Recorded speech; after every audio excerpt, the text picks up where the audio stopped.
Assalamualaikum warahmatullahi wabarakatuh. Perkenalkan, nama saya Syifa Nurasana, NIM 860441 dari Prodi PGSD Pre-Service UPBJ 21 Jakarta. Saya akan menjelaskan dari hubungan timbal balik filsafat ilmu dan pendidikan.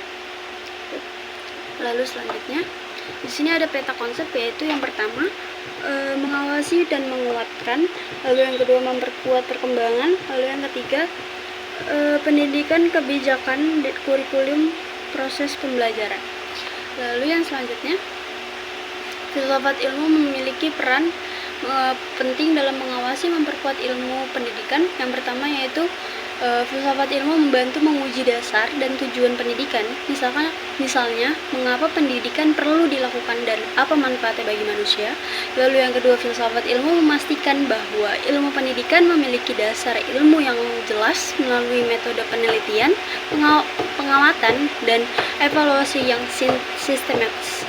Lalu yang ketiga, filsafat ilmu menanamkan nilai-nilai moral, etika, dan kemanusiaan agar pendidikan tidak hanya menghasilkan individu yang jelas, tetapi juga berkarakter. Selain itu, filsafat ilmu mendorong guru dan peserta didik dan untuk berpikir secara kritis, logis, dan reflektif dalam menghadapi perkembangan ilmu pengetahuan dan teknologi. Lalu yang ketiga, slide ketiga, hubungan antara filsafat ilmu dan pendidikan bersifat timbal balik. Pendidikan menjadi tempat penerapan berbagai gagasan filsafat ilmu dalam kehidupan nyata. Melalui praktik pendidikan, muncul berbagai pengalaman dan persoalan berbaru yang kemudian dikaji kembali oleh filsafat ilmu. Contohnya, perkembangan teknologi digital dalam pembelajaran menimbulkan pertanyaan baru tentang etika, efektivitas, dan peran guru-guru.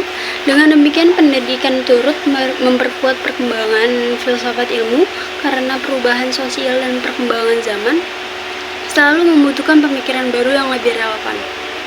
Lalu yang keempat, filsafat ilmu disebut sebagai pisau analisis karena mampu membedah persoalan pendidikan melalui 3 kajian utama. Yang pertama yaitu ontologi, yaitu membahas hakikat pendidikan. Ontologi mampu membantu pertanyaan tentang apa sebenarnya pendidikan, siapa objek pendidikan, dan tujuan utama pendidikan. Lalu yang kedua, epistemologi, yaitu membahas bagaimana ilmu pendidikan diperoleh dan dikembangkan. Dalam hal ini, pendidikan hanya menggunakan metode ilmiah, penelitian, observasi, dan evaluasi agar menghasilkan pengetahuan yang dapat dipercaya. Lalu yang terakhir yaitu aksiologi, yaitu membahas nilai dan manfaat pendidikan.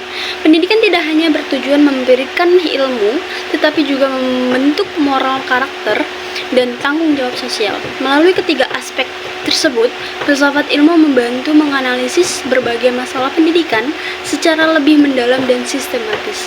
Lalu slide yang selanjutnya, contoh penerapan dalam pendidikan, yaitu dapat dilihat pada kurikulum merdeka yang menekankan kreativitas, kemandirian, dan pembelajaran sesuai kebutuhan peserta didik.